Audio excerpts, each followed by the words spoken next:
Key meja dulu Tengok Scale dia C. Apa ni baru ni D, E, F, G, A, B, C. Macam ni ke yang baru? Lama sikit Okey. Tengok sini. C kan? Ni apa?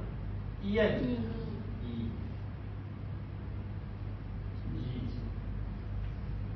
Jadi C, E, G.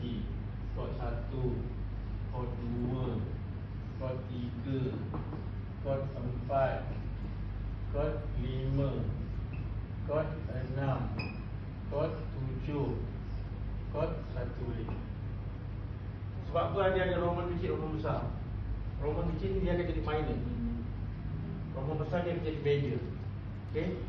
Ini kod 1. Pergi ke 4. 1, 2, 3, 4. 4 ni F. F ni apa? A. Ni apa? C.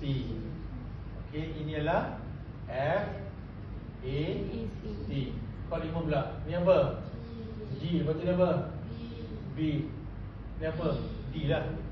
Ni D kan? Tapi dia dekat bawah kan? Kita boleh ambil yang dekat bawah. Tapi untuk penulisan kita letak kat atas dulu. Okey, jadi D,